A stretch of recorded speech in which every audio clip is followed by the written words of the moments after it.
take our lives, but they'll never take our freedom! We're on a mission from God. I'm entitled. You want answers! I want the truth! You can't handle the truth! Maybe we should chug on over to Mamby-Pamby land, where maybe we can find some self-confidence for you, you jackwagon!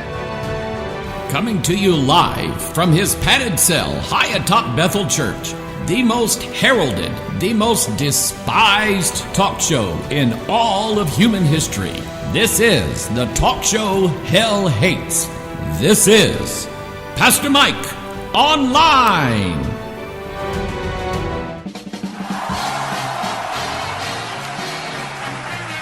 And here we are coming to you live from our top secret broadcasting bunker here at Area 52. This is the talk show Hell Hates. And if you don't believe that, just walk in my shoes for a few weeks.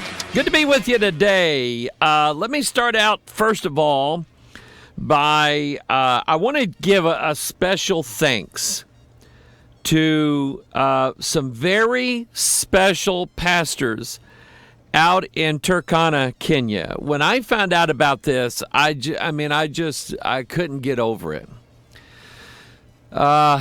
You know, when you let me explain it like this. When you do something good, it has a way of infecting people with a disease called do good. And, you know, we don't do our alms before men to be seen of men. But, you know, there's so many things that people do in this world that are just evil and wrong. And they do that in front of other people, and other people go, oh, that looks great. I will do evil and wrong like they're doing.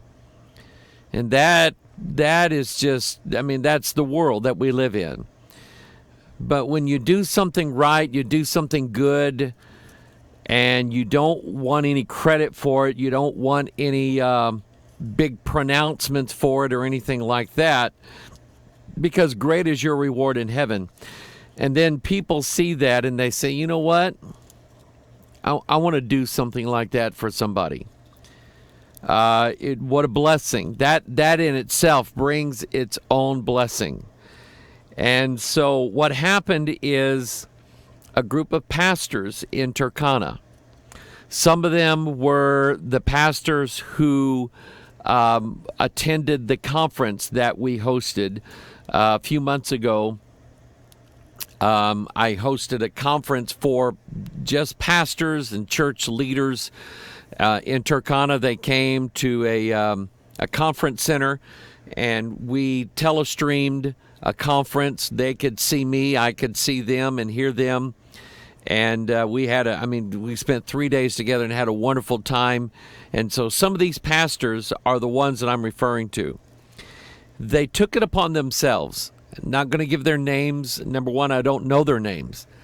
But they took it upon themselves to get their own machine, what's called an STL link.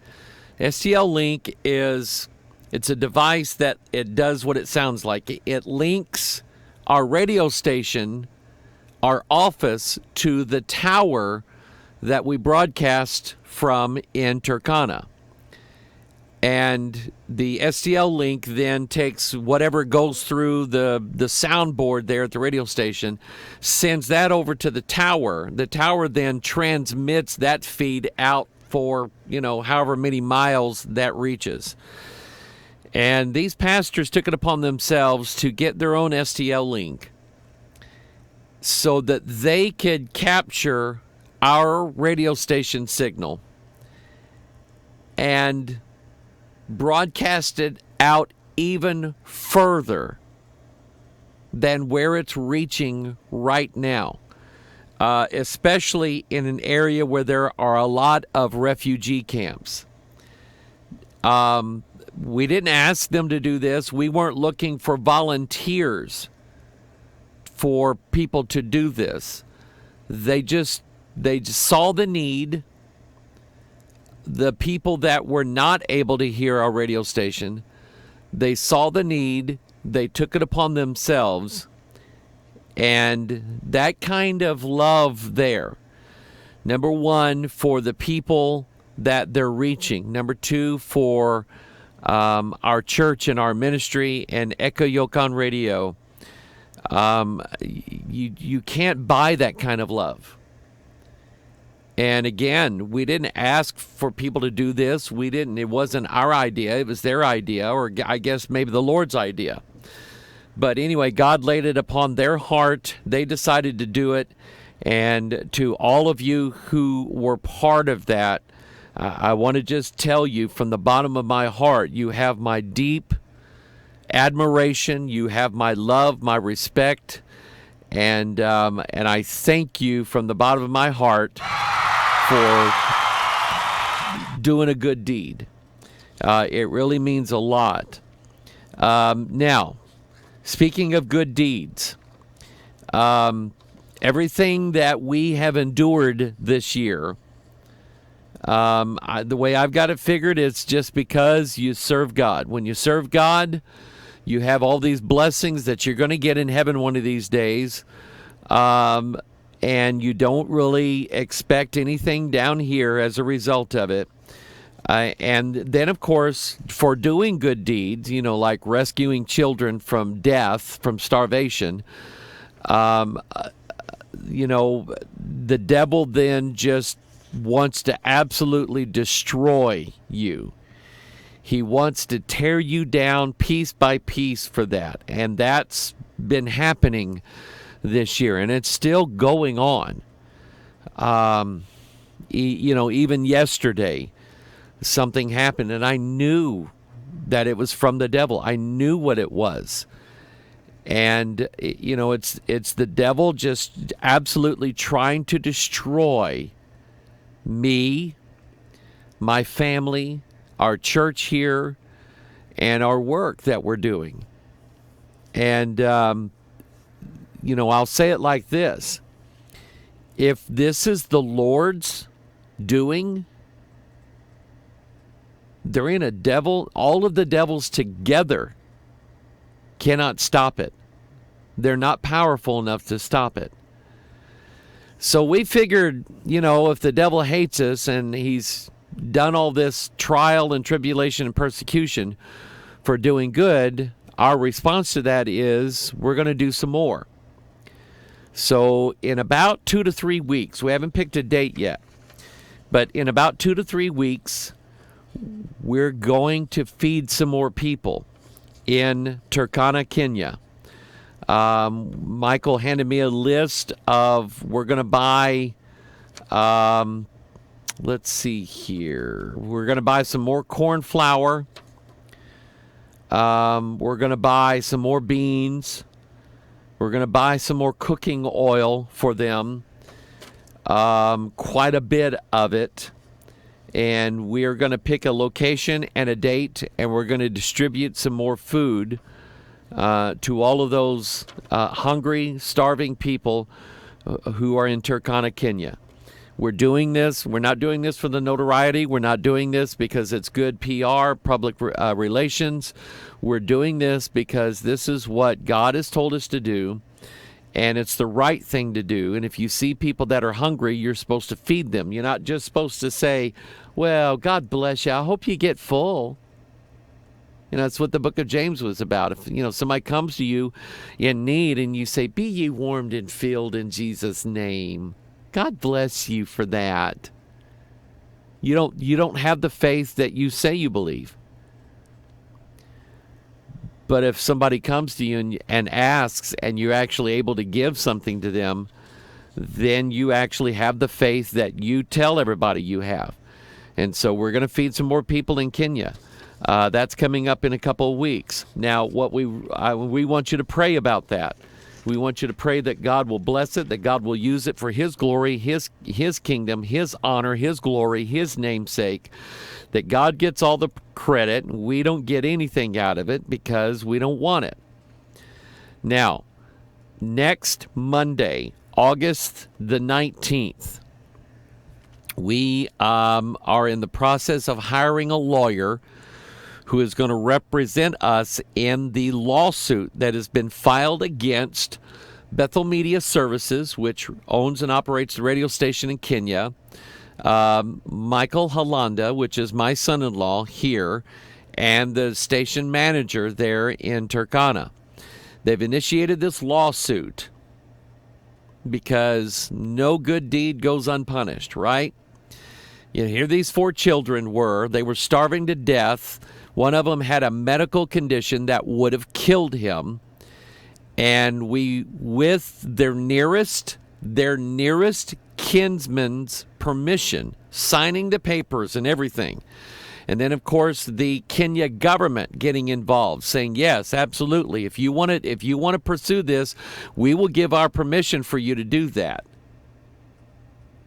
But some other alleged children's organization in Kenya, in Turkana, is suing us for saving children. Have you ever heard of the audacity, the absolute audacity of suing someone because they did something good? It's like the Pharisees who were just waiting for Jesus to heal somebody on the Sabbath day. Aha! We got you. People who do that should be arrested. Yes!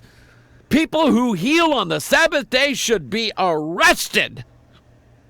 Jesus is like, okay, so tell me which is it okay to do? Is it okay to do good on the Sabbath day or to do evil on the Sabbath day? Which is it? Well, you did on the Sabbath day. That's why it's wrong. Oh, okay. So instead of me seeing somebody that I could help, you want me to let them go? That's evil. So what you're saying is you want me to do what you think I did was evil, but you actually want me to do evil on the Sabbath day. Jesus said, I'm not doing it. We're doing good.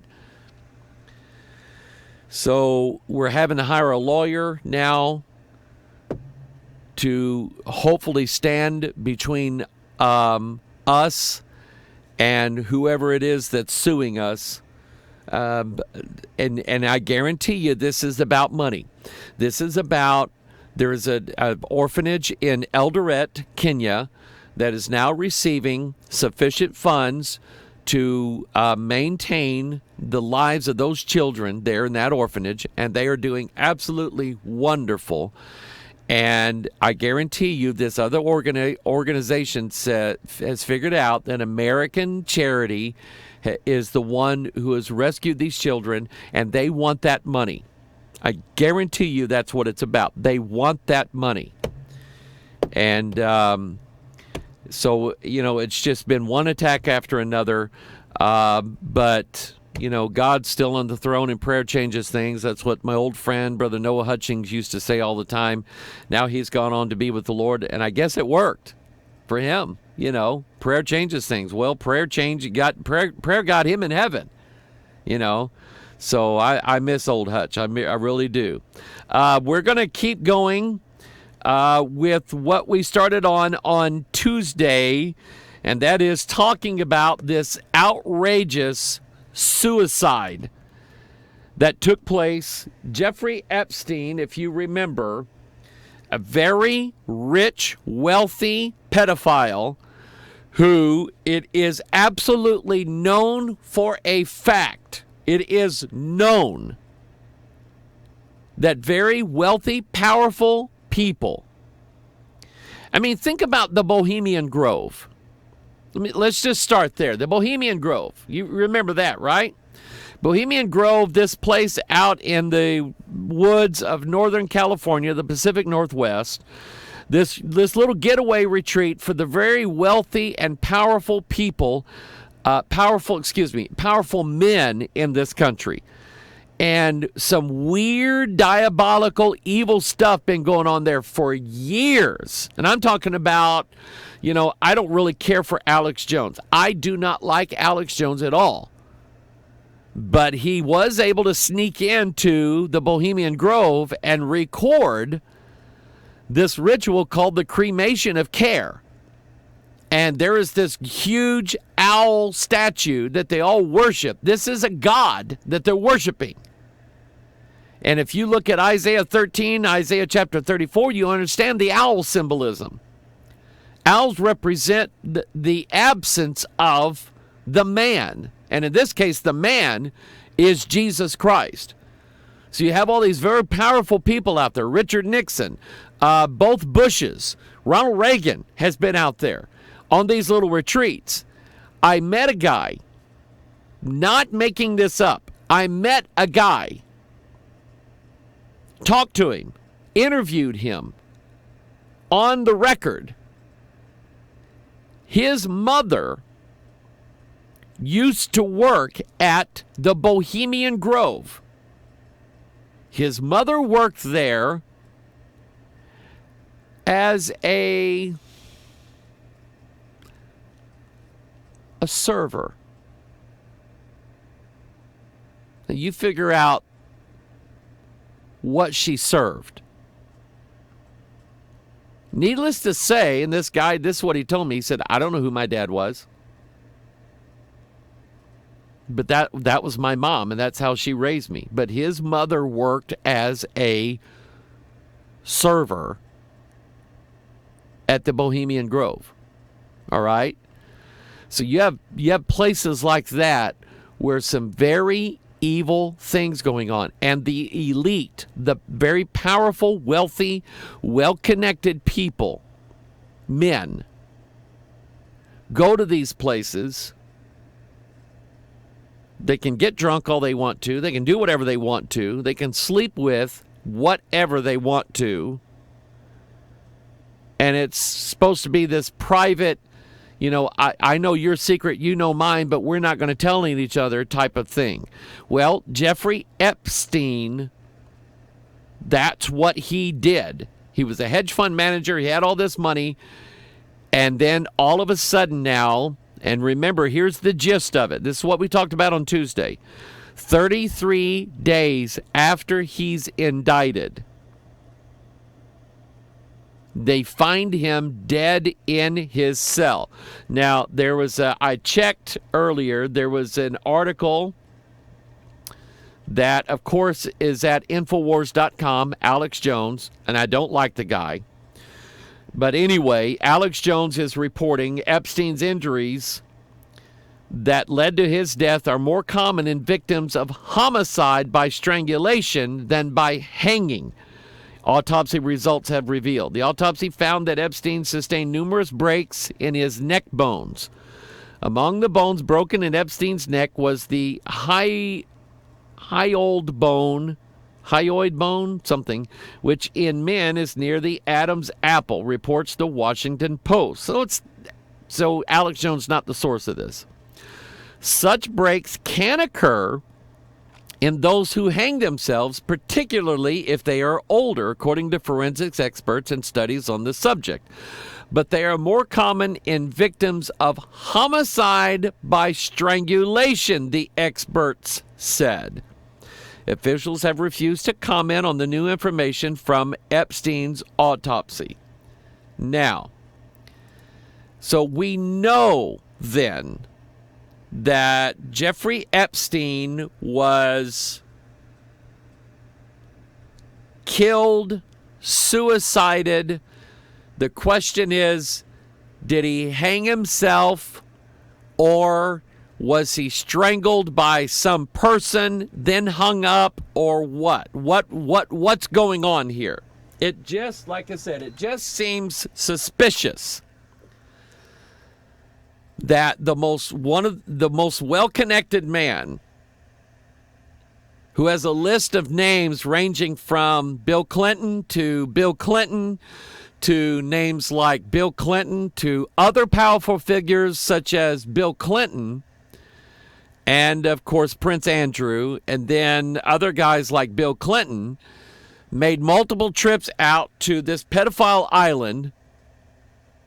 But I'm sure they were just going there, for the sightseeing, coral reef diving. I'm sure that's why they were going out there.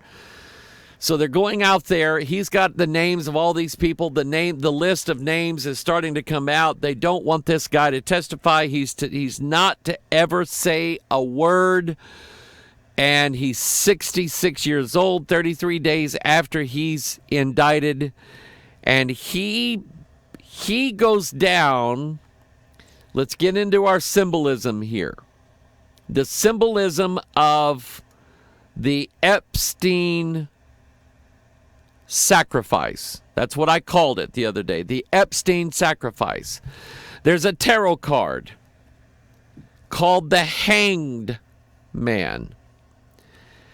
And you know, I don't read a whole lot about tarot cards. There's some things that I just, you know, I try to study, you know, some of what goes on in the occult world, but I don't have tons of thousands of books on, you know, numerology or on tarot card reading or whatever Aleister Crowley wrote. I don't get into that at all, or Eliphas Levi. Some of these books are just pure evil, and I just rather just stay away from them. But the tarot itself, of course, is a form of divination. If you remember, there is and this goes way back to really what got me looking into numerology and symbols as an occult language or an occult prophecy. There is a tarot card called the Tower card. And the Tower card features a lightning bolt striking this large tower, it catching on fire, collapsing, and people falling out of it. That is exactly what happened September 11th, 2001. Now, there's more to it than that. What the Tower card represents is it's the idea that the old has to be destroyed so something new can rise up in its place.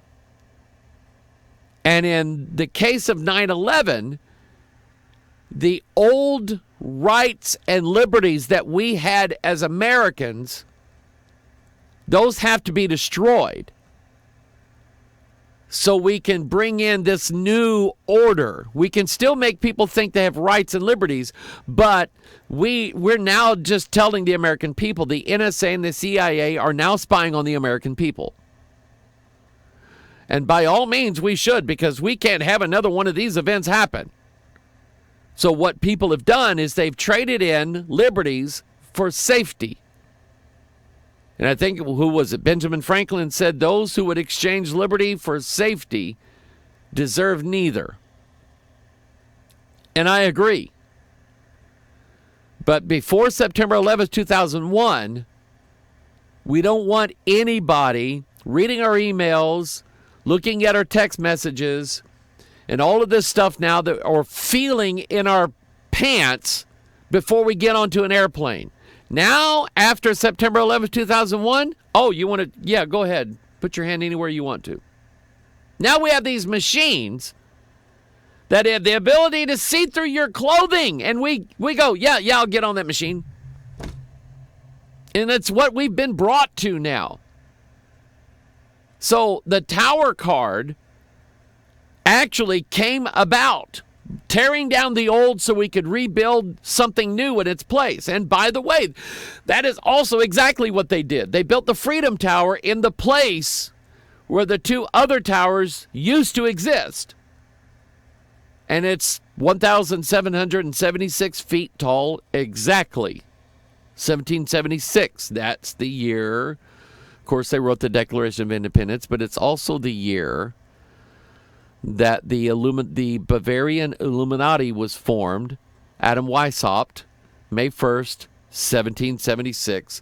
Now, I don't want to get into all the symbolisms behind 9/11. I haven't talked about that in a long time, but now we're back dealing with tarot cards and the symbolism of it, and the symbolism of the hanged man. Think of people in the Bible who were hanged. And I'm going to read some of those scriptures in a little bit. One in particular was called the Son of Perdition. Do you know who I'm talking about? Judas Iscariot. But the phrase son of perdition also applies to the man of sin, the Antichrist, the beast. And all of the tarot card symbolisms is all about, you know how many of them there are? Like different types? It's 22. Has to do with the 22 letters of the Hebrew alphabet, but also the human genome. The 22 arcana types of the tarot cards go along with the 22 paths that is in the Sephiroth, the Tree of Life, in the Kabbalah. And it basically relates, it's a way of telling a story without actually telling the story. It speaks the language of symbols is what it does. Instead of, the way we understand things is by reading the plain text of the scriptures. Reading it. Reading the words. Understanding that way. But in the occult, with Mystery Babylon, she doesn't write anything down. She draws a picture. And then says, this is what I mean by that. Or, like in the case of the white fire and the black fire. You know what I'm talking about there?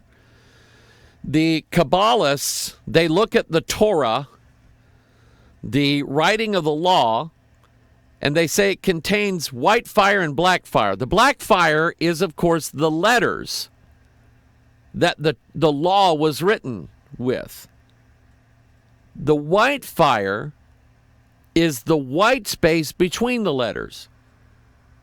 And the Kabbalists will tell you that the white fire has a far deeper significance and meaning than the black fire does. What they're saying is there's more to be understood by what's not written than what is written. Number one, that's like really stupid. Number two, it's basically Mystery Babylon the Great is her symbol. Shh. Don't say anything. And in not saying anything, you will speak greater volumes than if you speak. Neil Donald Walsh wrote this book called Conversations with God. Well, he didn't really have conversations with God. He had conversations with a familiar spirit. But in this book, Conversations with God, Neil Donald Walsh wrote that God told him that books, schmooks, books cannot convey exactly who I am. Books are limited in that they are determined, they're limited by human speech. And I am above human speech. Excuse me. Jesus is the Word, not the silence. Amen? So God is revealed, and the profoundness of God is revealed in the written Word, not some silence thing.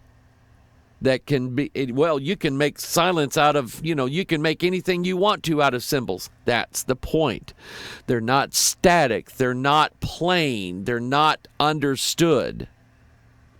And that's the case with tarot. Tarot cards is a form of divination where you lay out these cards, and these cards can mean basically anything. I found I'm going to play a video, and just Google, just so you'll know, Google, when I play this video, I want you to understand that, let me put it in full screen mode. I want it understood that I'm using this in the fair use policy. Fair use. I don't monetize my videos. I'm not trying to make money off of what she says. I think she's nuts anyway. But listen to what this lady's little woo woo woo. But she's going to explain a little bit about the Hanged Man tarot card. Here it is wise to notice that this is a card of true repose, true inner peace. The man has a golden nimbus or halo around his head. This is a holy state. The word man and the word mind come from the same Sanskrit root, manas, to think. And so this card could also be called the suspended mind, just as easily as it could be called the suspended or hanged man. And to let your mind go, to no longer just depend on our own weak powers of personality, but to have the idea of the true self, of the divine working through us. By the way, stop right here. Did you understand a word she said? No, I didn't either. Okay? I have no idea what she's talking about. But it sounds very peaceful, doesn't it?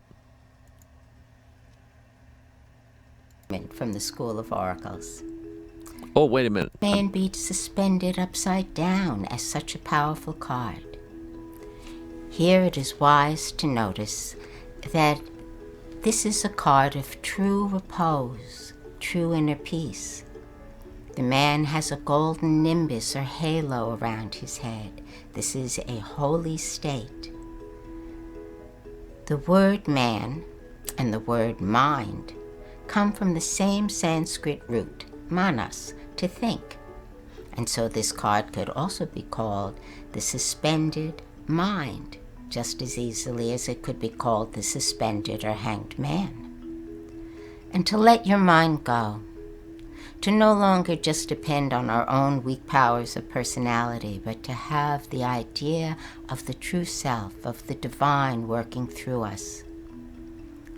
There is the idea of sacrifice here. Listen. And life, sometimes when we're entering a new phase, demands a sacrifice so that we can move forward, because nothing comes without a certain death, as we will see in the very next card, the death card. I suppose this card prepares us for the great transition that's going to come next. Bum, bum, bum! Did you hear what she said? The death card is the number 13 card in the tarot card deck. The hanged man prepares us for the transition to the next card. This is in preparation for the transformation of mankind, in other words. Now, she makes a point. Let me get my red pen here. She makes a point to say that this man is in peace. Look at his face. He's just so, even though he's got this big skeleton hanging over him, he's in peace. He's in perfect repose. He's very peaceful. He's like, oh, I love hanging upside down. Upside down is my favorite thing to do in the whole world. Right? The aura around his head is a sun symbol, like a halo. He represents the sun god. I want you to notice his legs cross. In every one of these, his legs is crossed. Okay? The tree itself is usually a Tau cross. Okay? And on this one here, you have the two intertwined dragons. Notice you have the sun here, the moon here. Those are opposites. The union of these two dragons basically is what Daniel chapter 2 is all about. They shall mingle themselves with the seed of men and so on. But I want you to think about the symbolism of a hanged man, not necessarily that of the tarot card, but from Scripture. What does it mean when a man is hanging from a tree in Scriptures? And see, you're listening to this lady's explanation, and she's making it sound like this represents the divine within all of us. No. What it represents is the no good thing that's in all of us. But she wants you to think that this is God inside of you. This is God hanging upside down. And what is it about something hanging from a tree in the scriptures? Is it good or is it bad? Okay? They sell it as this good thing. This is a good omen. This means that something is about to take place that's going to transform the whole world or transform you. If you were sitting down and someone was laying out tarot cards and the hanged man was handed down to you, then you would be told this is a symbol of transformation. Something is about to change. Something is about to take place. Some great event is about to take place in your life. I don't think so. Here's what Manly Hall said about the Hanged Man card.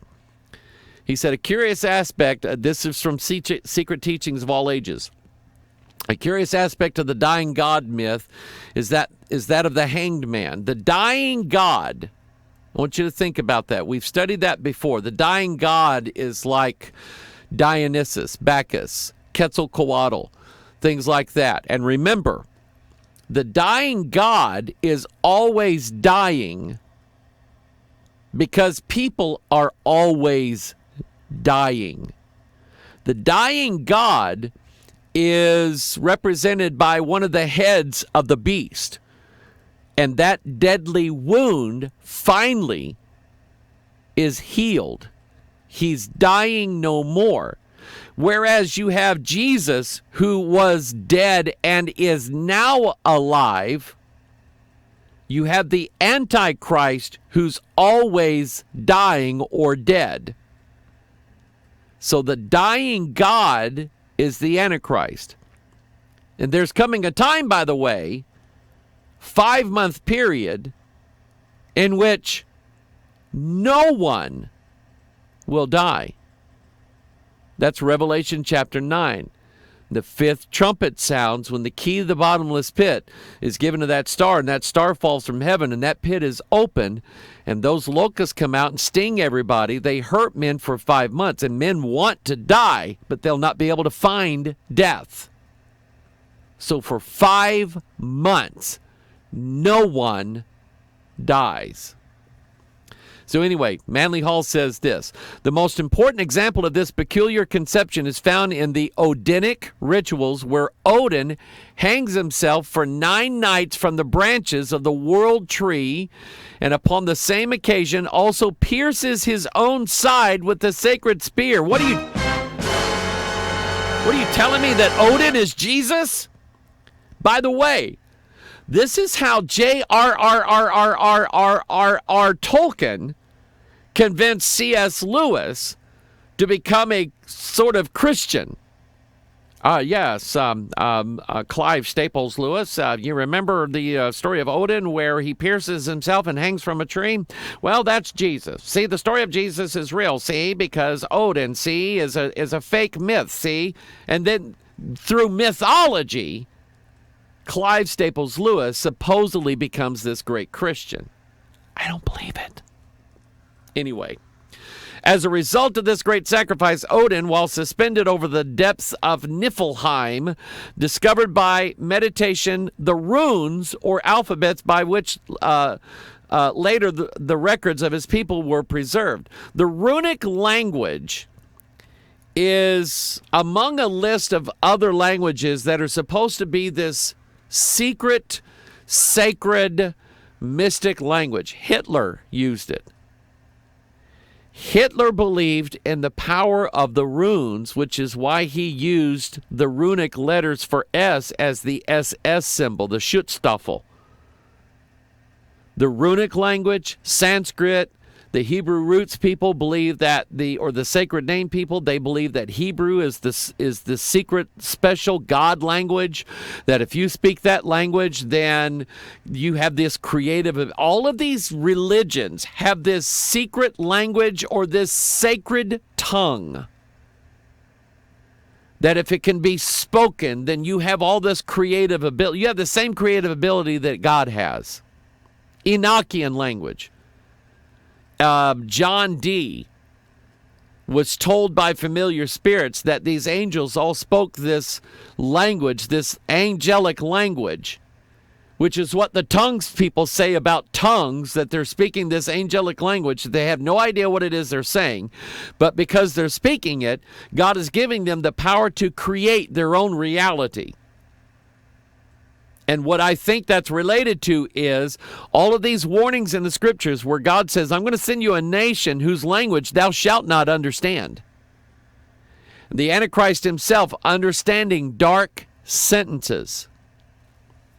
So anyway, as a result of this great sacrifice, Odin, while suspended over the depths of Niflheim, discovered by meditation the runes or alphabets by which later the records of his people were preserved. Because of this remarkable experience, Odin is sometimes shown seated on a gallows tree, and he became the patron deity of all who died by the noose. Now, come on, people, think about this. Think Bible. Cursed is anyone who hangeth from a tree. And Odin is like the patron god of all of those who were cursed to be hanged. Esoterically, the hanged man is the human spirit which is suspended from heaven by a single thread. Wisdom, not death, is the reward for this voluntary sacrifice, during which the human soul, suspended above the world of illusion and meditating upon its unreality, is rewarded by the achievement of self-realization. Now, do you understand anything that I just read? No, I don't either. That's the language, the veiled language of Mystery Babylon. Rather than teaching you the simplicity of the gospel that says, just believe what God said, even if you don't quite understand it all, they give you all of this veiled reference gobbledygook. All right? There was another case where a hanged man's death served as the benefit to very wealthy, powerful people. Do you remember on Tuesday, I mentioned to you that Pope John Paul I, Albino Luciani, 33 days after becoming Pope, found dead in his bed, more than likely poisoned, autopsy never performed. And it's because John Paul I found out that the Vatican banks were tied in with mafia money. And they were being run by an organization called P2, which is basically Vatican Freemasonry. The banker, the man known as God's banker, Roberto Calvi. This is the Wikipedia article about Calvi. Calvi went missing from his Rome apartment on June 10th, 1982, having fled the country on a false passport under the name of Gian Roberto Calvini, fleeing initially to Venice. From there, he apparently hired a private plane to London via Zurich. A postal clerk crossing Blackfriars Bridge at 7:30 a.m. Friday, June 18th, noticed Calvi's body hanging from the scaffolding beneath. Calvi's clothing was stuffed with bricks, and he was carrying around $15,000 cash in 3 different currencies. Calvi was a member of Licio Gelli's illegal Masonic Lodge Propaganda 2, or P2, who referred to themselves as Frati Neri, or the Black Friars. Dun, dun, dun. This led to a suggestion in some quarters that Calvi was murdered as a Masonic warning because of the symbolism associated with the word Black Friars. So here's Roberto Calvi, and his hanging served as a sacrificial death benefiting the cover-up of all of those involved in Italian Freemasonry, the mafia, the mafia's money in the Vatican banks. Several books were written about this. God's Bankers was one of them. There was another one I read not too long after it happened.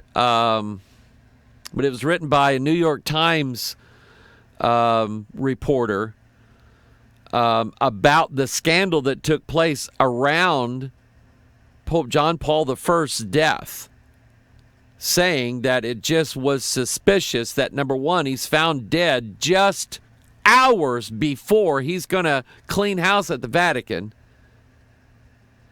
and that all of a sudden now all of this cover-up is taking place. You have money, you have masonry, you have all of these illegal things going on in the Vatican, and the very guy who was going to uncover it all and blow the lid on it, they found him dead, and then all of a sudden no autopsies performed. Imagine that.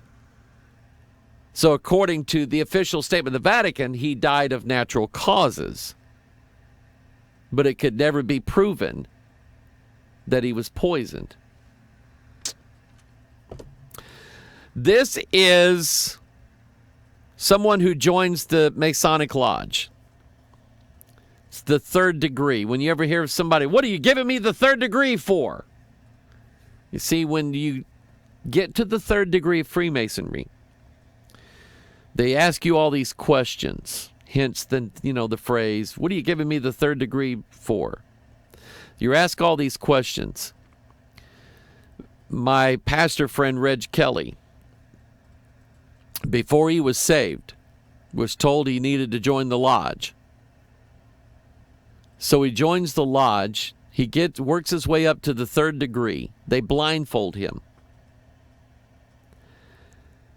They tell him to kneel. So he knelt. And he said, Mike, I was lost. When they took that blindfold off me and I saw that I was knelt in front of a man that I was supposed to call worshipful master, he said, Mike, I was lost and I knew that wasn't right. So he left. But in the third degree ritual, they blindfold you. I want you to notice this guy's peculiar clothing. One sleeve is all the way down, one sleeve is rolled up. His pant legs, one pant leg is all the way down, one pant leg is rolled up. Now, what do you see here? His shirt, part of his chest is covered, the other part of his chest is bare. Wouldn't you think about that? Why is it that part of him is covered and part of him is naked? He's naked, and yet he's clothed. But which is it really? And he has what's called the cable tow around his neck. It's a three-fold cord.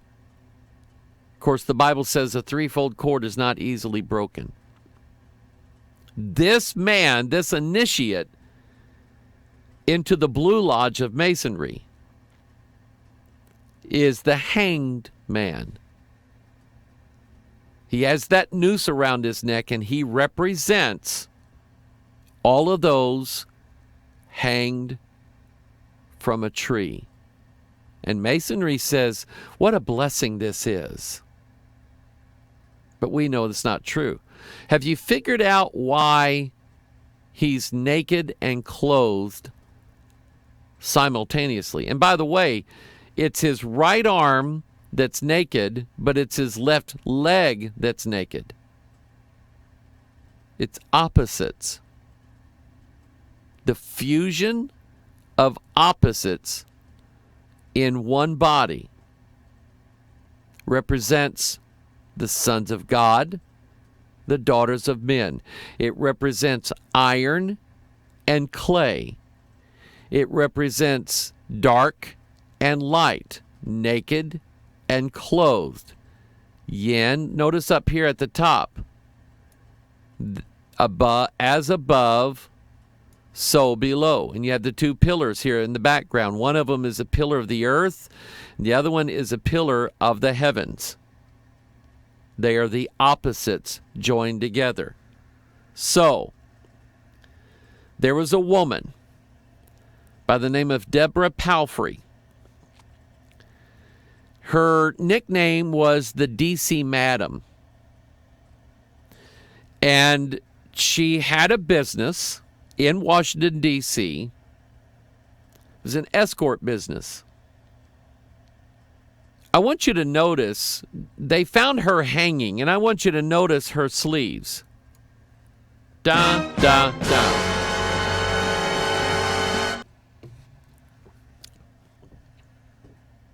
Oh, by the way, Ted Cruz. Cheating scandal. Presidential hopeful named in murdered D.C. Madam's black book. With, I'm sure, a lot of other names. You see, Deborah Palfrey ran an escort service in Washington, D.C., and not just your, cheap $20 crack whore type stuff. We're talking about very sophisticated type whoredoms. This woman, she catered to the Washington, D.C. elite. If you do business in Washington, D.C., and you want to make business contacts, you book your visitor, your guest, you book them a night with a harlot. And you use Deborah Palfrey or others' booking agency in order to do that. So needless, if you're a visiting dignitary coming in from another country, visiting the United States of America, you're going to meet with the United States ambassador, you're going to meet with a top-ranking senator, you're going to meet with somebody, and there's a business deal that needs to take place. You're hired a harlot for the evening, and you go to Deborah Palfrey or other organizations like hers. You go to these women because they have the ability to maintain strict silence. Now, I know we don't like to think that sort of stuff goes on, but I guarantee you it goes on.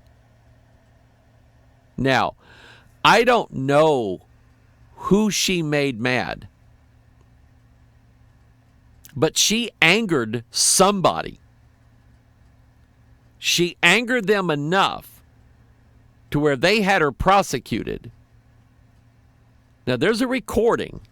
I'm sure you'll be able to find it. There's a recording on the internet where she's being interviewed, and I think it was Alex Jones that interviewed her. And it's in the process of her trial. And she's asked the question, you don't plan on committing suicide anytime soon, do you? And she says, absolutely not. I'm going to see this thing through to the end. She says, I have an insurance policy. If they find me guilty, then a whole list of names is going to come out. A list of names of people that don't want to be associated with women like me. And so she was asked, do you plan on committing suicide anytime soon? She says, absolutely not. She was found hanging in a shed in her parents' backyard. One sleeve rolled up, one sleeve down. On May 1st, same date as the beginning of the Illuminati. Now, coincidence? I don't think so. By the way, nobody knows what happened to the list. Don't know what happened to the list. Probably the same thing in Epstein's situation. Probably, well, I don't know. It's hard for me to speculate. I don't know that this is over. I don't know that a list of names has yet to come out. I mean, I don't know. Somebody like that has to have an insurance policy. And I don't mean through, Prudential or Mutual of Omaha. I mean somebody like Epstein or Deborah Palfrey has an insurance policy against being suicided exactly the way they were suicided. In other words, I'll give you a name, Bob Lazar. Robert Lazar is the guy who basically came out in the early 80s with the information about Area 51. No one knew about Area 51 until Lazar said, let me tell you, I work at a place called S4. It's outside of Area 51, and I'm working on recovered alien craft. Lazar says that those alien craft were powered by something called Element 115. Well, in 1980, I think it was 87 to 88, something like that, there was no such thing as Element 115. Hadn't even been discovered yet. But he said that where he worked at S4, they had 500 pounds of it, and it was recovered from these alien craft. Now, there is an allegation that Lazar has a significant amount of Element 115. He's been raided several times by the government looking for Element 115, although they never said we're looking for Element 115. But it is his insurance policy. Somebody that he knows where Lazar has the Element 115. And if anything happens to Robert Lazar, then his friend or whoever he trusts is going to come out and show the world, here's Element 115. Lazar wasn't lying, and whoever killed him to keep his mouth shut. That's the insurance policy I'm talking about. And if Epstein didn't have that kind of insurance policy, he was the dumbest billionaire in the world.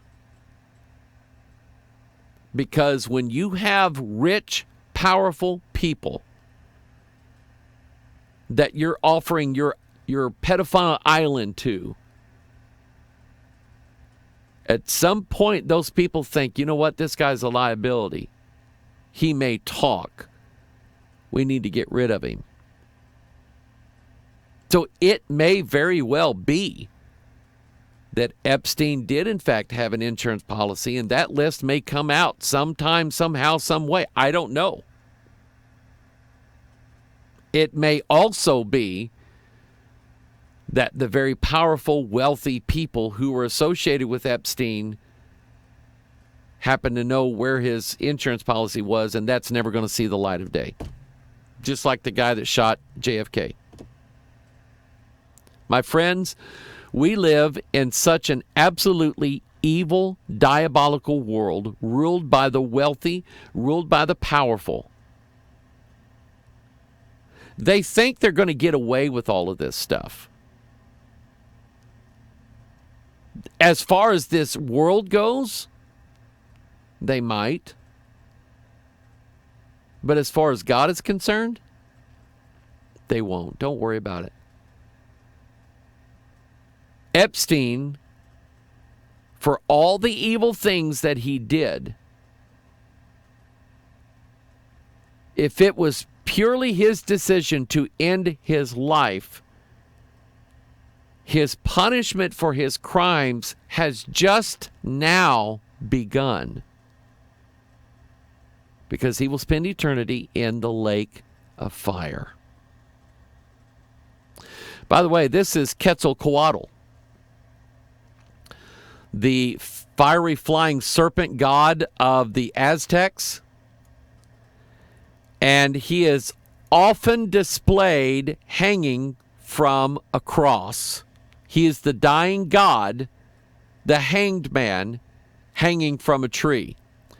Genesis 40, verse 18, Joseph answered and said, this is the interpretation thereof. The 3 baskets are 3 days. Remember, Joseph is a type of Christ who's prophesying, preaching, in prison. Yet within 3 days shall Pharaoh lift up thy head from off thee, and shall hang thee on a tree, and the birds shall eat thy flesh from off of thee. Okay? And that was the interpretation of the dream that Joseph gave to the butler who had all these baked meats on his head. He said, you're going to be cursed by hanging from a tree. Deuteronomy 21, and if a man have committed a sin worthy of death, and he be put to death, and thou hang him on a tree, his body shall not remain all night upon the tree, but thou shalt in any wise bury him that day, for he that is hanged is accursed of God. that thy land be not defiled, which the Lord thy God giveth thee for an inheritance. He that is hanged is accursed of God. And we just saw in this tarot card that they practically worship the hanged man, people. Joshua 8, the king of Ai, you remember him? He may very well have been a giant. But the king of Ai, he hanged on a tree until eventide. And as soon as the sun was down, Joshua commanded that they should take his carcass down from the tree and cast it at the entering in of the gate and raise thereon a great heap of stones that remain unto this day. In other words, I think the king of Ai represents the Antichrist. He's hanged, a deadly wound in his head, so on. He's taken down, and they heap great stones over his dead body. In other words, these stones are covering up his dead body. Now, I have a theory about this. I think the Antichrist and the pit that he is down in is the pit of humanity. The strange woman is a deep ditch in a pit, the Bible says. The stones that are covering him up are the building blocks of our body, the cells. Of course, made out of the different nutrients that are in the ground, different minerals that are in the ground. Joshua chapter 10. In fact, let's spend some time with this. In Joshua chapter 10, verse 22. Remember, 22 is for Revelation. Epstein was killed on the 222nd day of the year. So in Joshua 10, verse 22, prior to this, I'll set it up. Prior to this, they captured the 5 kings that were in the land of Canaan. One of them was the king of Jerusalem. The Merovingian bloodline, the King Merovee of France, claimed that his heritage was that he was the son of a human woman and a leviathan, a sea serpent. Sons of God, daughters of men type thing. Okay? And the Merovingian kings always referred to themselves as the king of Jerusalem. But anyway, so they captured these kings, and they put them, the kings hid themselves in a cave. And when it was known that they were hiding in there, Joshua sent men to go guard the cave's mouth and said, whatever you do, don't let them out. We've got them trapped in there.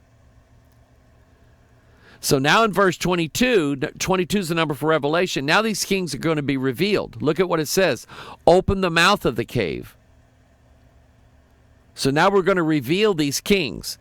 And they brought out those 5 kings unto me out of the cave. And they did so, and brought out those 5 kings unto him out of the cave, the king of Jerusalem, king of Hebron, king of Jarmuth, the king of Lachish, the king of Eglon. Now, again, the Bible does not say that they were giants. I think they were, but since the Bible doesn't say it, it's really not important.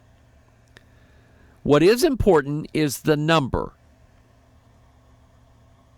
And it's the number 5. 5 is the number for death. In Genesis 5, you have this repeated pattern. You have the lineage of Adam given, and every time somebody's mentioned the 5th time, they die. Adam was 930 years old, and he died. Seth was 900 and whatever years old, and he died. Enos, and he died. So they're mentioned 5 times.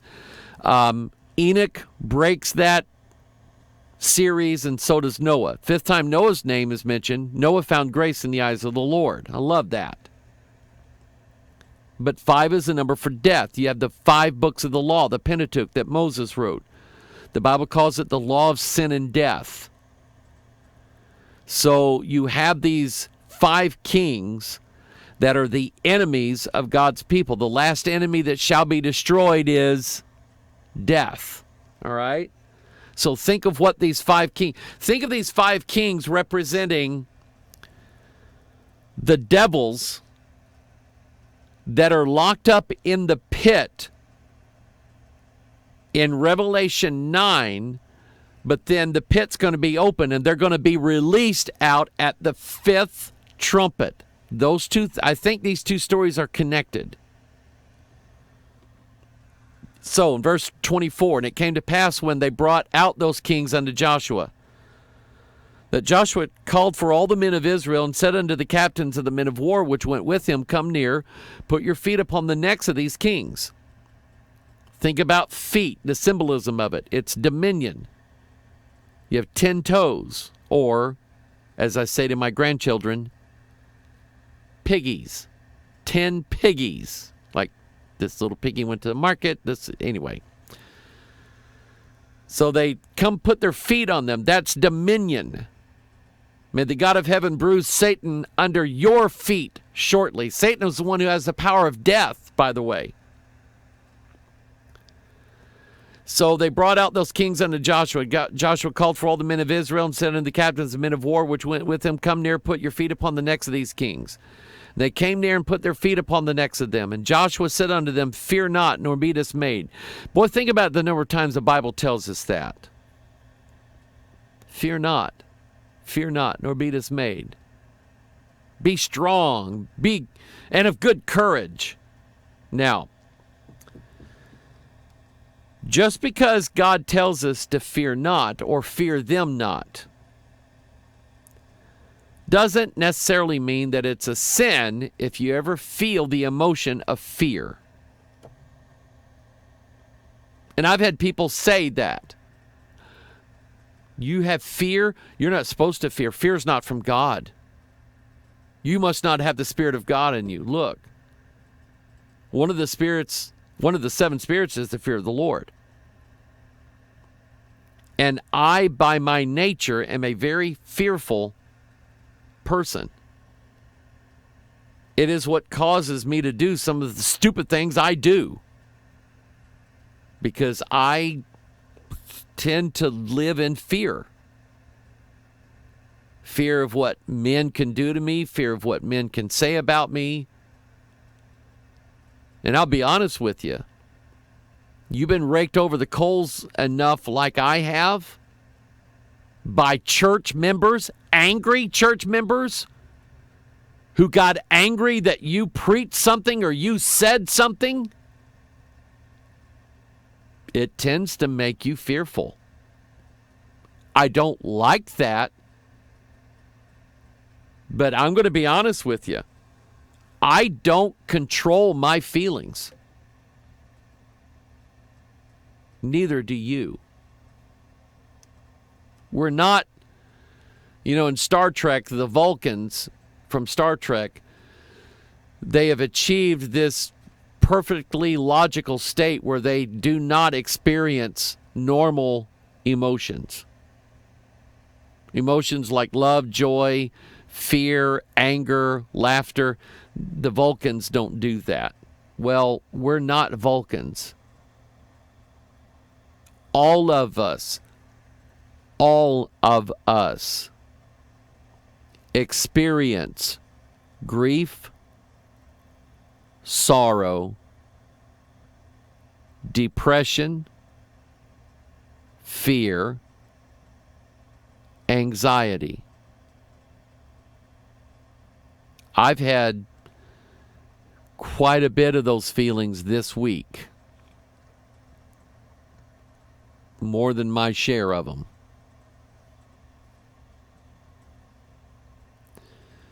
If you were to tell me that if I'm ever afraid, it's because I don't trust God enough, well, I'll just say you're a liar. How's that?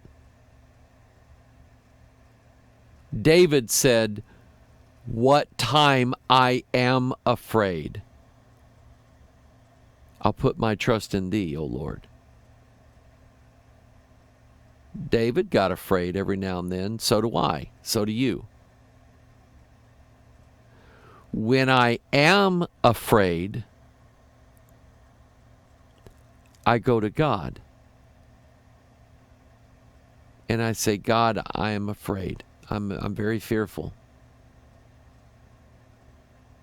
This week, I've done that multiple times. God, I'm very fearful. God, I'm full of anxiety and I don't like it. But I don't have any control over my emotions. The Bible says, be angry and sin not. You might be able to control your reactions to those emotions. But to make yourself just stop being afraid or being depressed, come on. Don't give me that. Like, I can just go, I'm happy now. You're a fake. So anyway, Joshua said, fear not, nor be dismayed, nor be strong and of good courage, for thus shall the Lord do to all your enemies against whom you fight. Here's what I do believe. That if there was ever going to be a time where God wanted you to go from fear to no fear, he would put it in you, and all of a sudden you would have no fear whatsoever. That's absolutely what I believe. See, it's got to come from God, not from you. And afterward Joshua smote them and slew them and hanged them on 5 trees. You're looking at a prefiguring of Calvary. They were hanging upon the trees until the evening. And it came to pass at the time of the going down of the sun, Joshua commanded, and they took them down off the trees and cast them into the cave wherein they had been hid, and laid great stones in the cave's mouth, which remained of this. That's exactly what it said about the king of Ai. The king of Ai hanged on a tree until the eventide. They took him down, put great heaps of stones, and those stones are still there. Same thing here. The stones remain until this very day. Jesus, smitten 5 times, pierced 5 times, hanging from a tree, taken down, put into a cave, great stone rolled in front of the cave's mouth. But that stone got rolled away. Somebody say amen. That's the difference. You see, the purpose of Christ hanging from the tree is that he's taking our curse away from us, instead of you being cursed by hanging on a tree. Christ did that for you, taking your curse away from you so you could receive the inheritance. My friends, when you think about the love of Calvary, you'll never get over it. And you'll never get over it. In eternity, we won't get over it. 2 Samuel 17. Ahithophel. Let me say something about suicide for a couple minutes.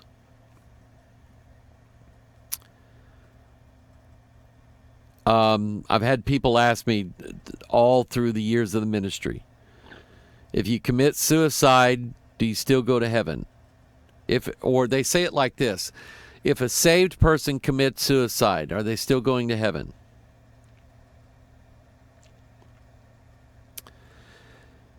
Now, I know a woman who in the last years of her life suffered mentally. Her mind wasn't right. And I believe she was a good Christian woman. I believe she was right with God. But her husband recognized that she wasn't quite right in the head. And he had a gun in the house, and whenever he would leave, he made sure the gun was hidden so his wife wouldn't know where it was, because he knew that her faculties weren't all there.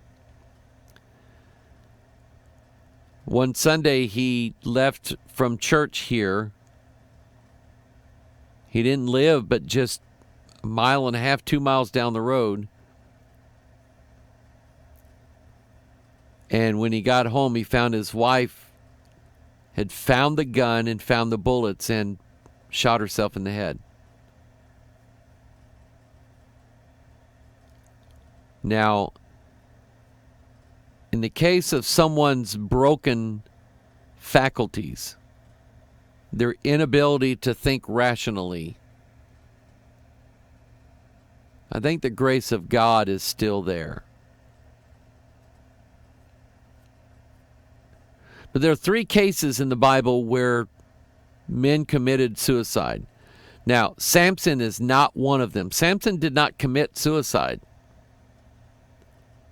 He committed an act of heroic sacrifice in wartime. Defeating your enemies in your death is not suicide. It's not the same. Offering up your life to save others in the heat of battle is not suicide. That's a hero. Ahithophel was one of them. Saul was one of them. Judas Iscariot was the other. In the case of Saul and Judas, both of these men were possessed of an evil spirit. Ahithophel was a traitor to David. Ahithophel was David's counselor, and when Absalom, who is the type of the Antichrist, decided to try to take his own father's throne from him, Ahithophel then became Absalom's counsel. But then Ahithophel realized that Absalom was not listening to his counsel. And Ahithophel had already switched sides. He had already become a traitor to David, the rightful king. And when it's Ahithophel, and that's what you're looking at, that verse there. When Ahithophel saw that his counsel was not followed, he saddled his ass and arose and got him home to his house, to his city, and put his household in order and hanged himself and died. And was buried in the sepulchre of his father. What does the Bible say? Cursed is anyone who hangeth from a tree.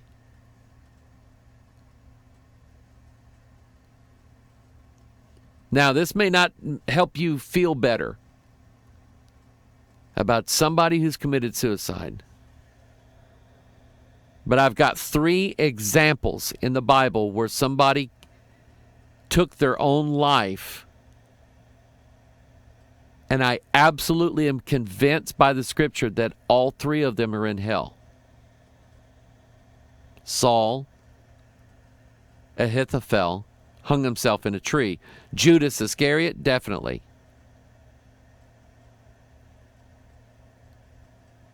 Now, at one time in my life, I considered it. It's been years ago. I don't talk about it. Don't like talking about it.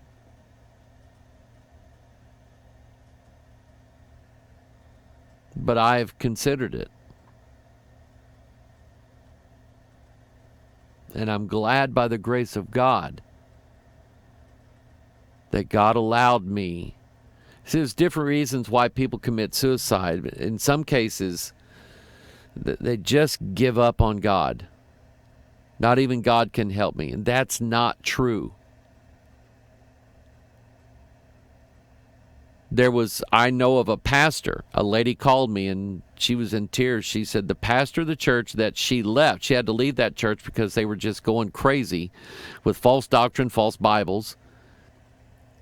And she called me and she said that they found their pastor's body out in the middle of a field. He killed himself. The reason why he killed himself was the FBI was investigating him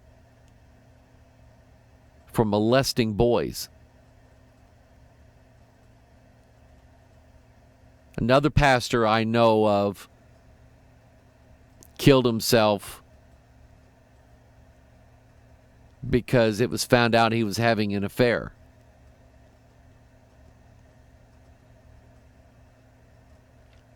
People ask the question, do saved people, when they kill themselves, do they go to heaven?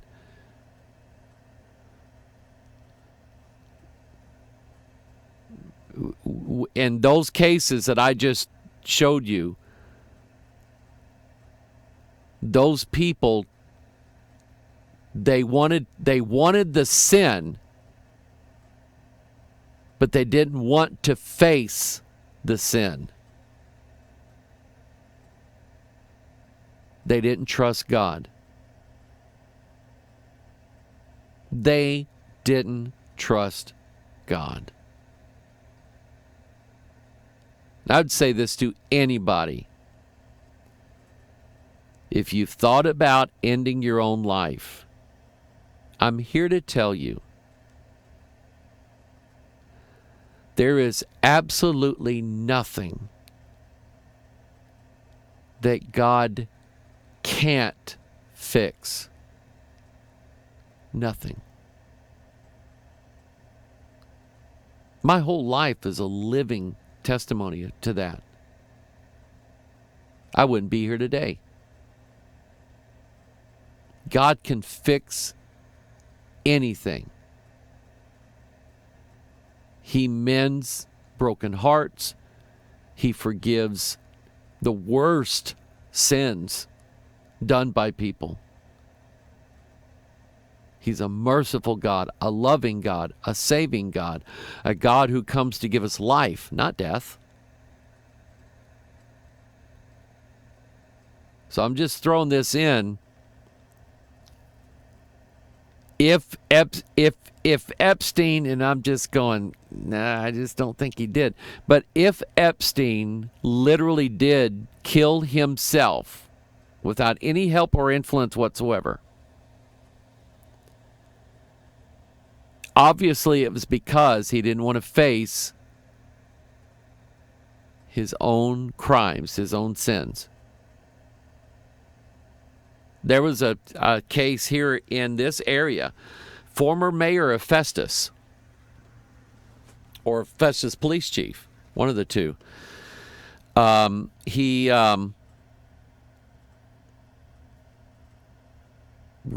started a private investigations firm, private security firm, hired his son-in-law, ended up shooting his son-in-law in the back in cold-blooded murder. And they had his trial, found him guilty,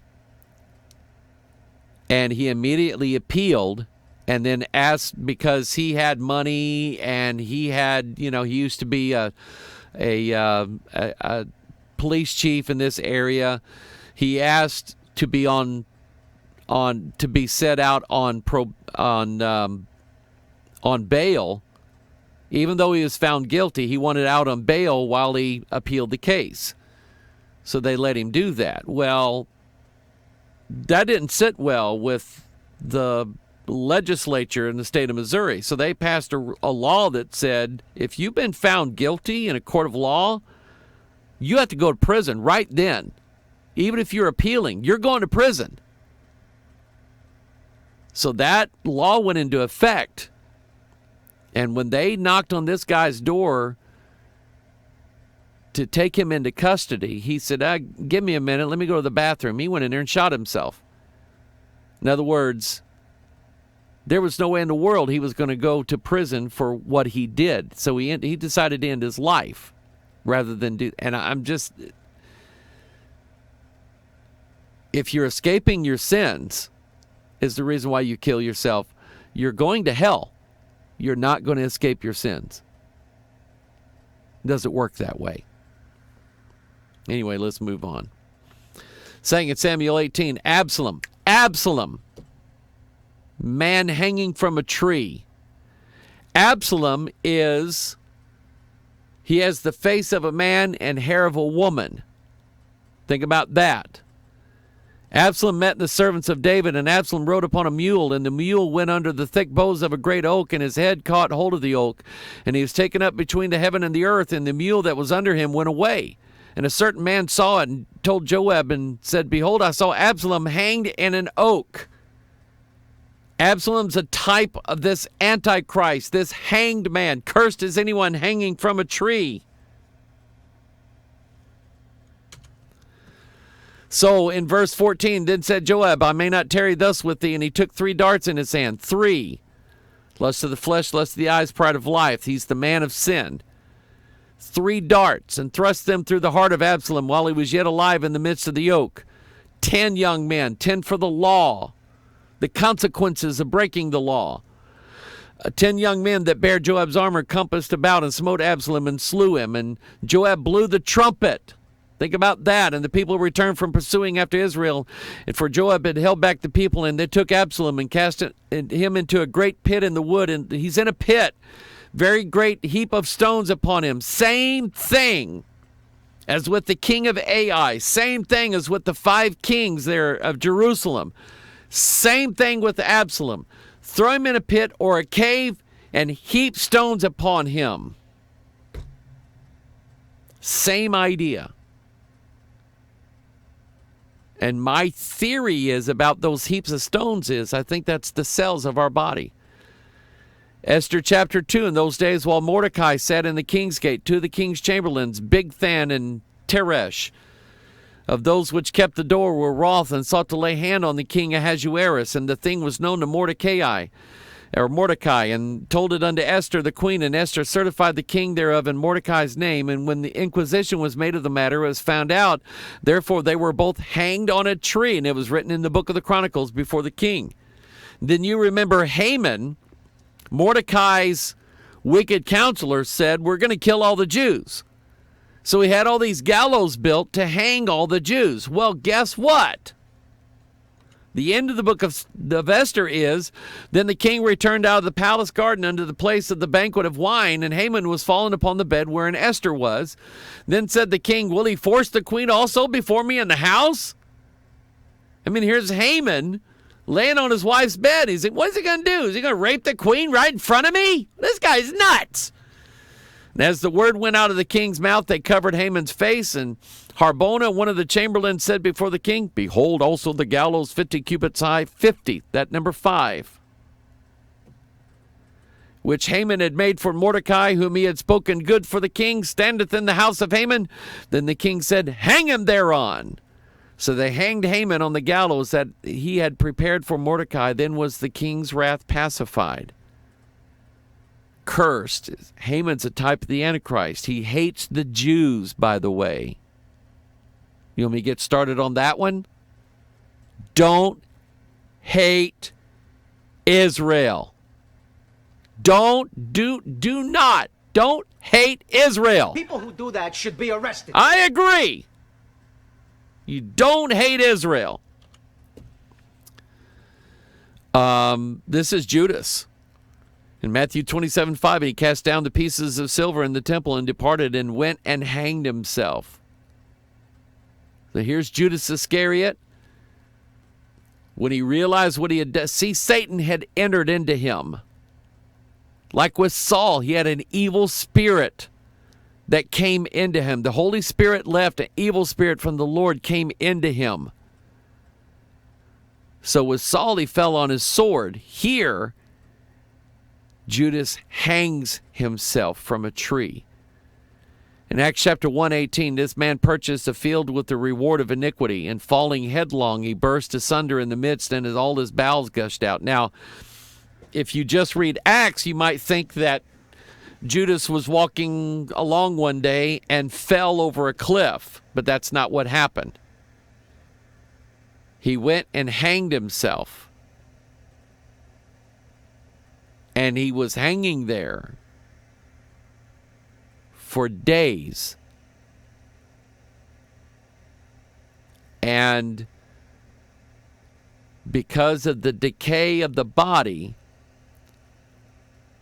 his body decayed to such an extent as that it literally broke loose from the rope, and his rotted, decaying carcass, when it fell headlong,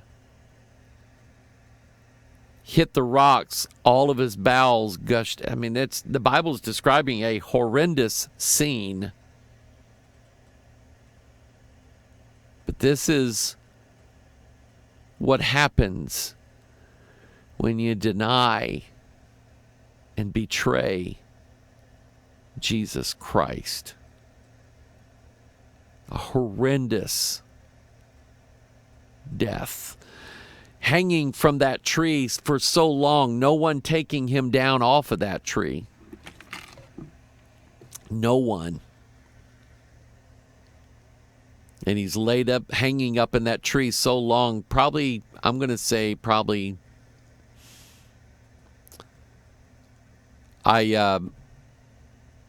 this is not for everybody to hear, so you may not want to listen to it, but I accompanied my brother-in-law, who is an embalmer, and he had the contract for going around picking up all the dead bodies all over the county.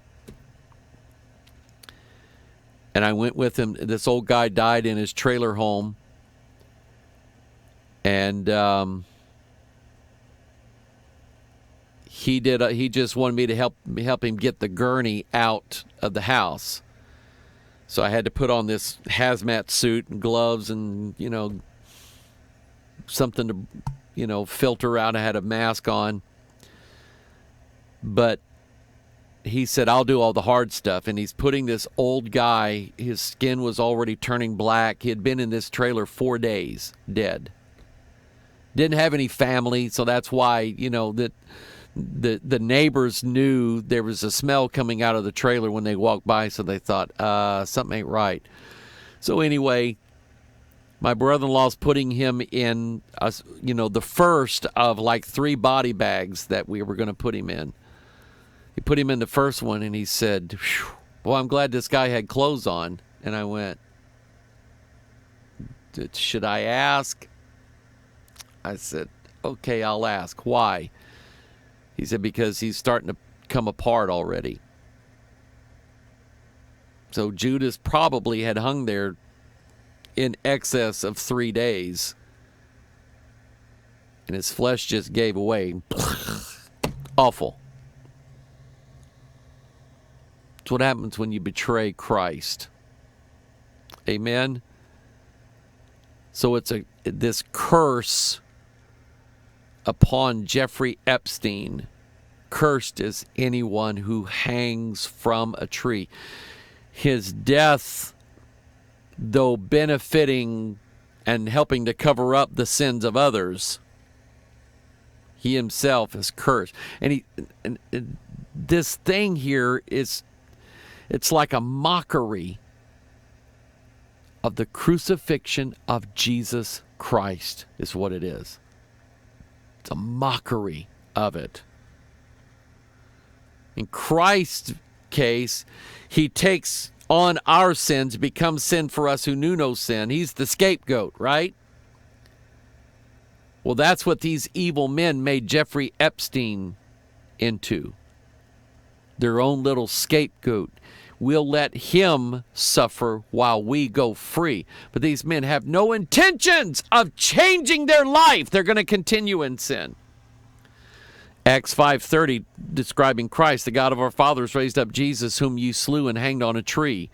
Acts 10:39, and we are witnesses of all things which he did both in the land of the Jews and in Jerusalem, whom they slew and hanged on a tree. Galatians 3:13, Christ hath redeemed us from the curse of the law, being made a curse for us, for it is written, cursed is everyone that hangeth on a tree. And again, think about the number. How old was Christ when he did that? 33. How many days was it from when Epstein was indicted to the day he was found hanging? 33 days exactly. He's not Christ. Anti-Christ. It's the symbolic language of the occult in Epstein's sacrifice, the hanged man hanging from a tree, as it were, the cursed one, the Antichrist. So when that lady's talking about this is a time of transformation, be interesting to see then what sort of transformation is brought into this world as a result. I think when satanic rituals are performed, a sacrifice is made. People must die. for the greater good. You remember I mentioned Tuesday, I mentioned the 32 Apollo astronauts run by Deke Slayton. Deke Slayton was an astronaut. Deke would have, I think it was one of the original Mercury 7, but he found out he had some sort of heart thing that probably would have never, hurt him as far as being an astronaut was concerned, but it knocked him out of the program. So as a conciliation to him, they made him head of the astronaut team. So you have 32 Apollo astronauts and Deke Slayton, 33. Well, Apollo 1. Do you remember what happened to it? Apollo 1?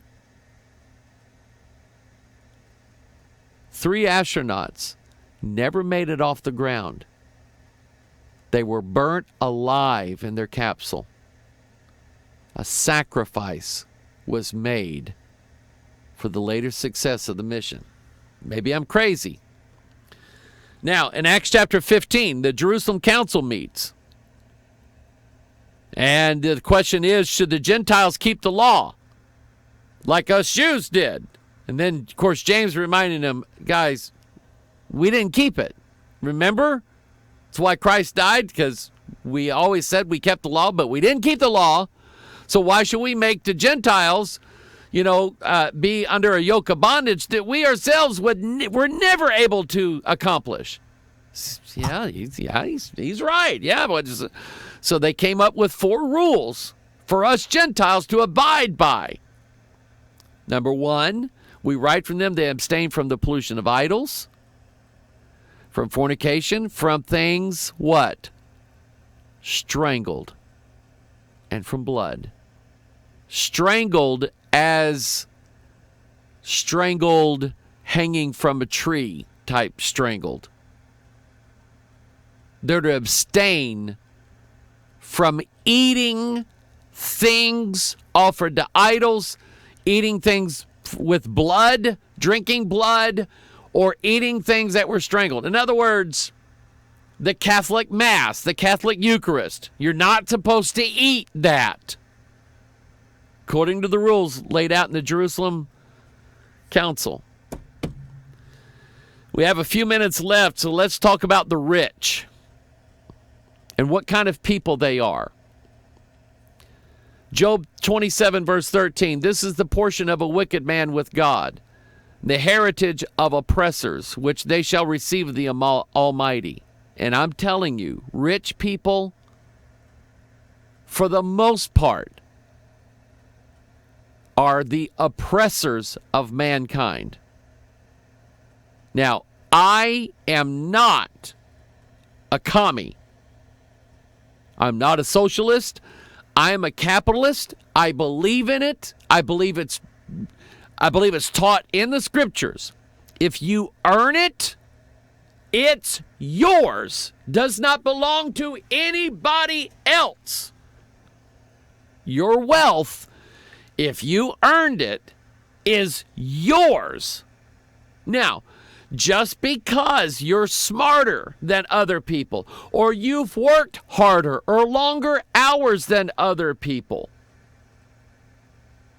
you deserve to be paid for that.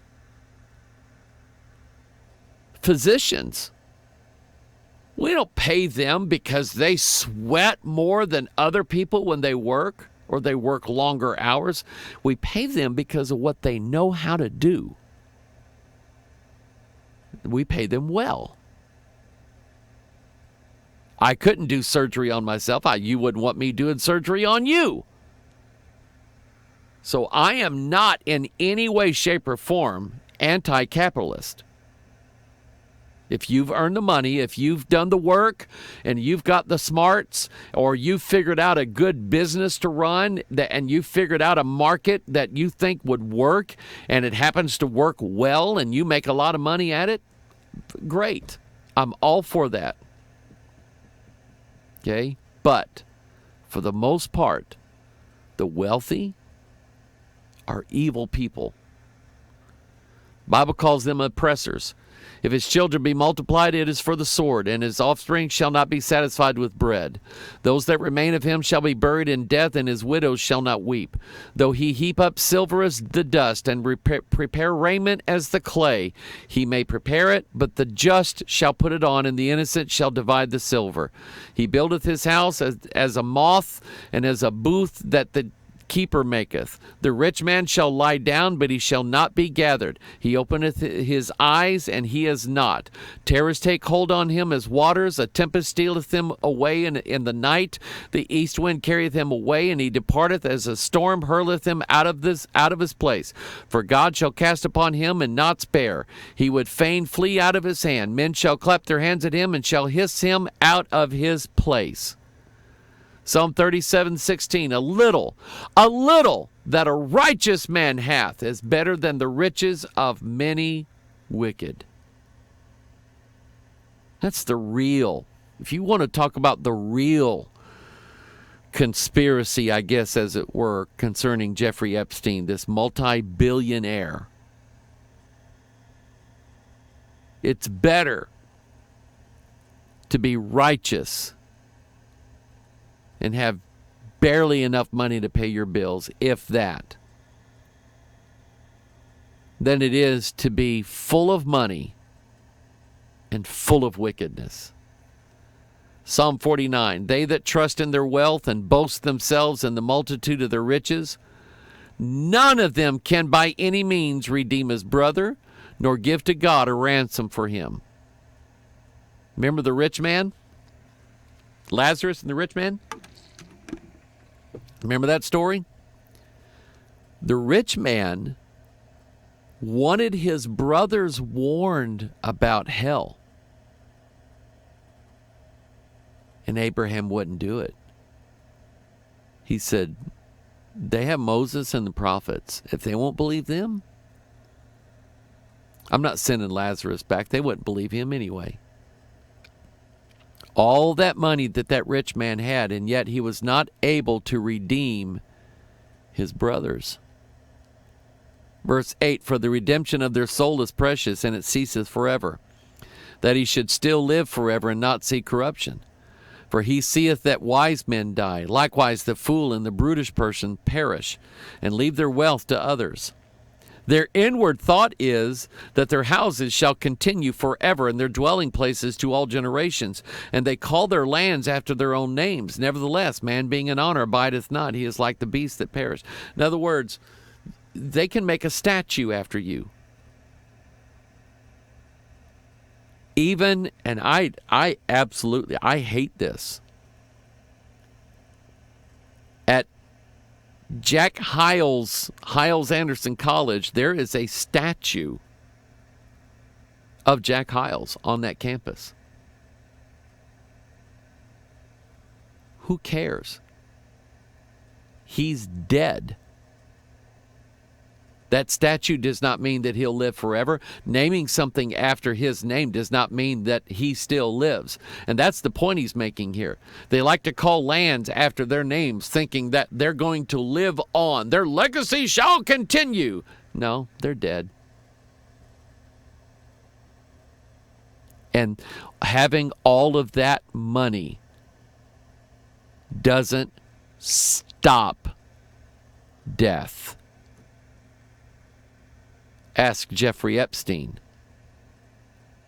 Having all of that money.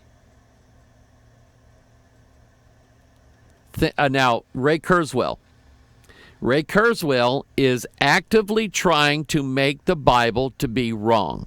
Kurzweil thinks he's hoping to be able to live long enough so that he, with all of his money and all of his resources, and his Singularity University can find the cure for death in his lifetime. I think that man is scared to death of dying. And I bet I know why. I bet he understands he's going to hell. He would never admit it, but I think he gets it. And he wants to be able to live forever. And we as Bible-believing Christians know and understand that the way to live forever is to die and let death have its victory over our flesh bodies so that our soul could live forever. You see, rich people, that's why they name buildings after themselves, or they name lands after themselves, or I want this town named after me, or I want this street named after me, or I want this statue made in my likeness because I want to live forever in people's love and respect. Yeah, but see, you're still in hell, though. And having that statue or that street named after you does not change that one bit. Psalm 73, and they saw, and they say, how doth God know, and is there knowledge in the Most High? Behold, these are the ungodly who prosper in the world. They increase in riches. Verily I have cleansed my heart in vain and washed my hands in innocency. The ungodly prosper in the world. And they say, how doth God know what I'm doing? So they choose not to believe in God.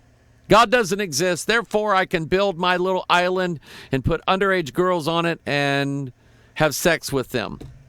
And God will never see it. And I can do this and get away with it because not only do I have the money to do it, but I also have all of my billionaire, powerful, politically connected friends who are doing it as well.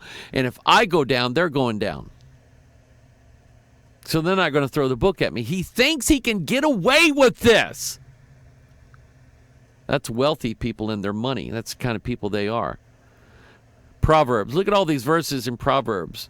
The rich man's wealth is his strong city. The destruction of the poor is their poverty. Rich man's wealth is his strong city. He thinks his wealth can protect it. O.J. Simpson. Yes, O.J. Simpson has enough money to buy the lawyers that it takes to get him found innocent of killing his wife and her lover.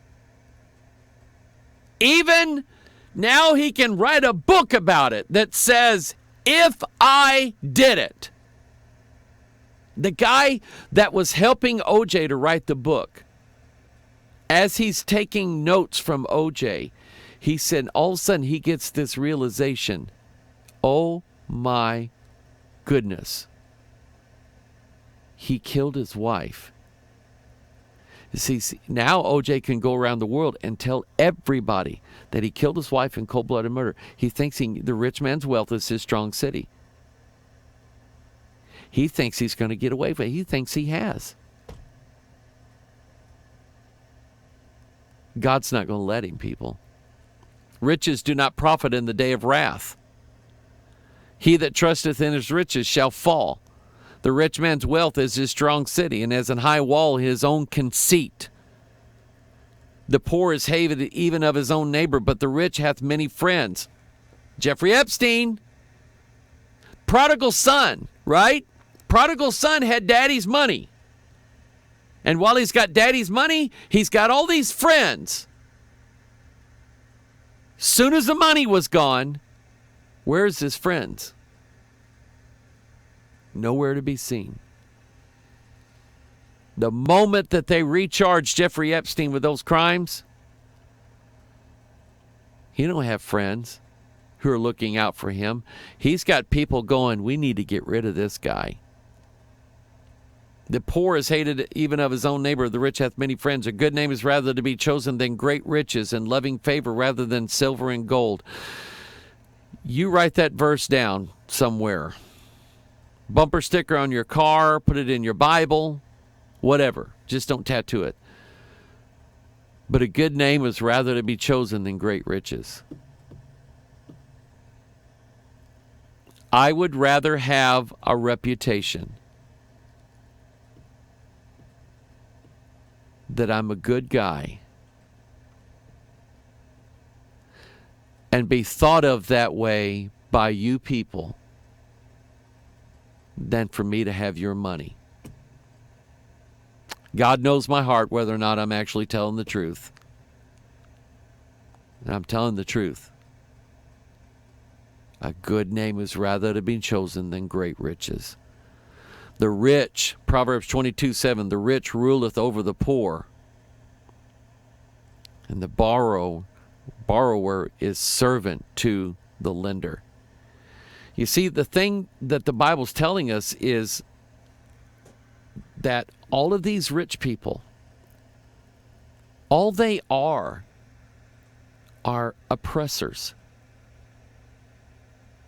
They're the ones, the elite, who can kill people, get away with it. Rape people, get away with it.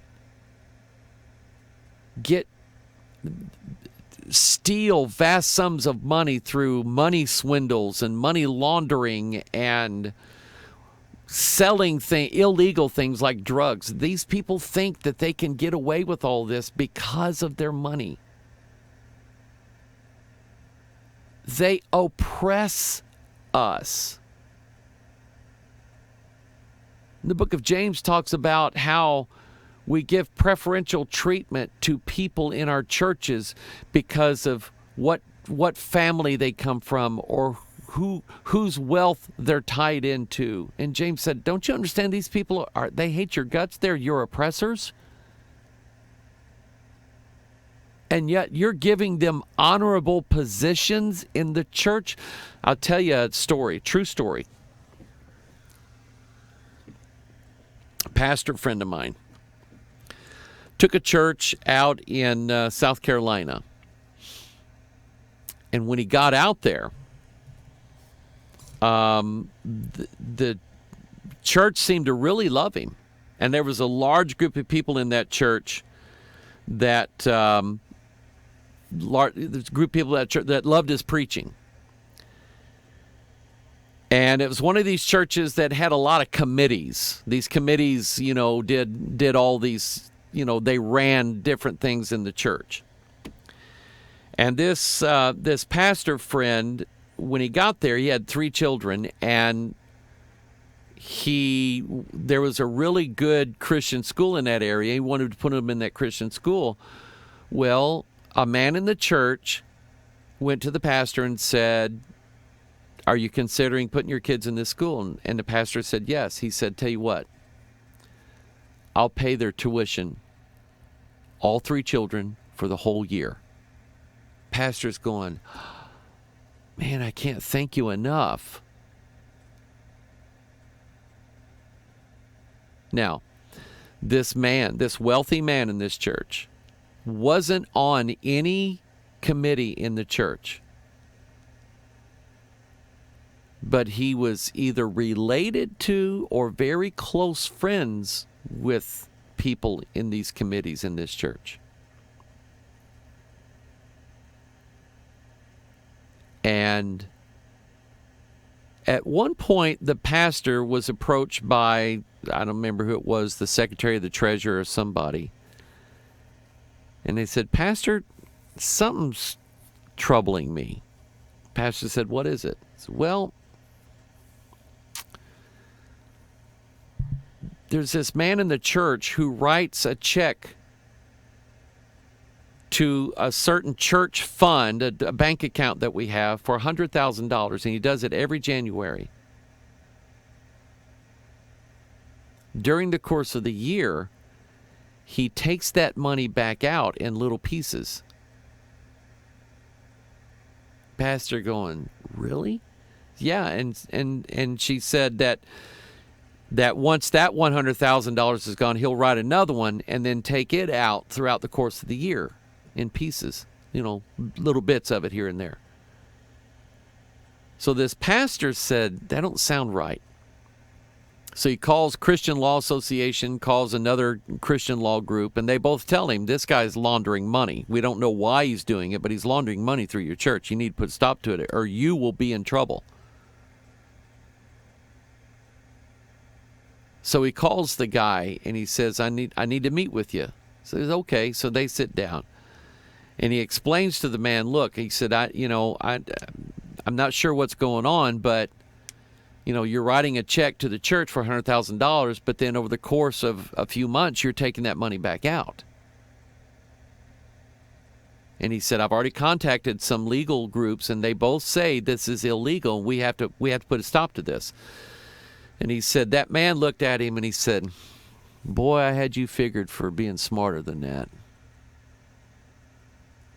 The pastor said, what are you talking about? He said, why don't you be like the last pastor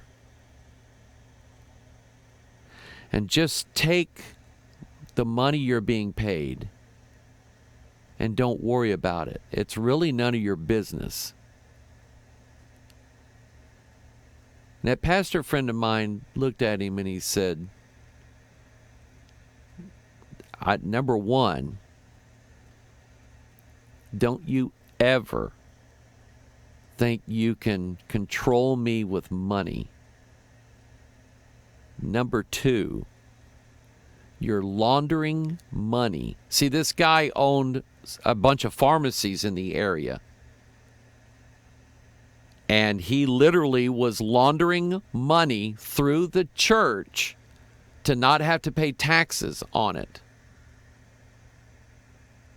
And he's the one that paid that pastor's children's school tuition. It was basically to put him in chains and bondage. And the guy told him, he said, well, tell you what, we might just have to find us another preacher. So he started working behind the scenes through people that he had contacts with in that church. And they had a meeting and a vote of confidence. Now, to his credit, a lot of people in the church stood up and said, if our pastor leaves, we're walking right out with him. We've never had a man who preaches the gospel the way he does. And if you run him off, we're leaving with him.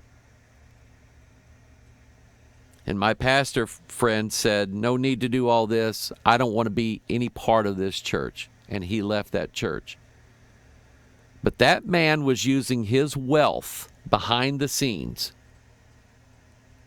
as a control mechanism to run that church. I know of another church where a man literally owned the church. He owned the building, he owned the property, he owned the corporation of the church, and he basically was a beneficiary of all the church tithing, income, and everything. And another pastor friend of mine took that guy's church, and when he started preaching things the guy didn't like, the guy threw him out. Now, I'm here to tell you, people, there are evil people like that everywhere. In churches, everywhere. And it's what happens when money runs things. The Jeffrey Epsteins and the Bill Clintons and all of these others.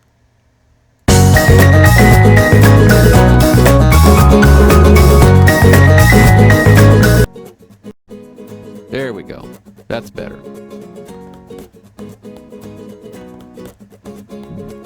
Their money thinks that they can run everything, and they oppress people. And one of these days, it's all going to catch up to them. One of these days, it will. The love of money is the root of all evil. Not money is the root of all evil, and not the love of money is a root of all evil. The love of money is the root of all evil. Jeffrey Epstein found that out. And all of these others, if they get away with this in this life, don't worry. They'll find out. They'll find out. Thank you for your prayers, your love. You're the reason why I do what I do. Hope that you'll join with us this Sunday as we worship the Lord. May the Lord bless you. Pray for the children that we're fighting for in Kenya. Pray for our feeding program that we have coming up.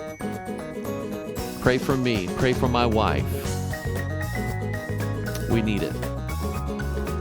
I love you. Talk to you later.